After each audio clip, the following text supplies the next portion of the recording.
your boy Gert from Gert at the Movies coming at you with the next review of Thor, Love and Thunder. Now, I am the biggest fan of Marvel movies ever. I'm going to be honest with you. I pretty much love them all, minus Eternals. However, Let's get to it. This movie stars Chris Hemsworth as Thor, Christian Bale as Gore the Butcher, Jane Natalie Portman, Tessa Thompson as the Valkyrie. So, as it comes out, Thor is trying to figure out who he is, what's going on, and basically he got his physique back, and he's doing this thing, showboating, doing this, doing that. On the flip side, Valkyrie is trying to figure out where her place in the world is, because now she's the king of New Asgard, turned into a great tourist attraction, but is kind of bored with the normal run-of-the-mill stuff. We see that Jane Foster is dealing with her cancer battle and trying to figure out what's going on with that. And then we're introduced to the villain, Gore. Gore is in a state where there's a famine in the land. Him and his daughter are struggling. He prayed to the God, him and his daughter survived. His daughter later died. And at the point when he's about to die, he is led to this oasis where he inherits the sword, the God Killer, I think it's called. From that point on, he becomes Gore the Butcher, and now, because the gods failed him, his sole mission is to kill all the gods, and that's what drives the plot from here. Now, the one thing I can honestly say about this movie, disjointed. Normal superhero movies, they have a part here, they have a part here, they have a part there, and then it all kind of comes together seamlessly to make a great movie. This movie did not do that at all. We go into the part where Jane has cancer, and then she comes up on Mjolnir, and we don't know how that occurs or the healing takes place, but now she's Thor. And then Gore the Butcher, he appears on Asgard, why he's trying to target it, but it's kind of unclear why he's targeting Asgard at this point now. And it was just kind of, why are you here? What's the whole purpose of it? And that's where the movie just kind of lost me. It didn't land where it wanted to land. It kind of fell flat on its face. And I spent the majority of the movie trying to figure out what's going on, what's happening. Now, I will tell you this. Pros.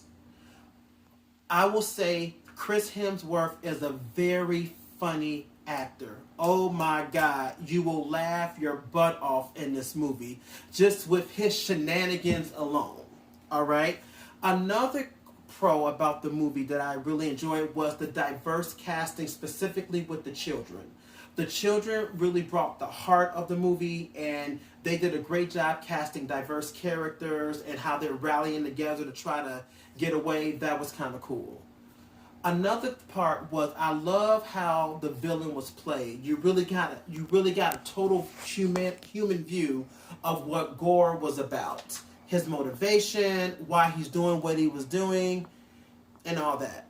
So those parts I kind of dug. And last but not least, the soundtrack of the movie. It had that little rock theme going on that kind of kept you invested. Cons. Disjointed. What's really going on? Number 2, Thor is so goofy in this one. After a while, I feel like I'm watching like a Jim Carrey type comedy, and it kind of took me out the superhero aspect. Number 3, retribution at the end. Generally speaking, when you become the god and you do something good happens. Jane Foster dies. What's the good in that? And the lack of emotion, because when she died, I didn't feel no pain. I didn't feel no loss. I felt, okay, when the next scene coming? And that's not good for a movie if you're trying to pull on the people's heartstrings. Yeah, and it just didn't do it for me. Overall conclusion, it's not worth it. I mean, I could wait to Disney Plus for this one. Honestly, if I can be, keep it 100, you can watch this on TNT. I mean, it's not as bad as ABC, but TNT is a great place for this movie if you don't have Disney Plus. And there's a small group of horrible superhero movies.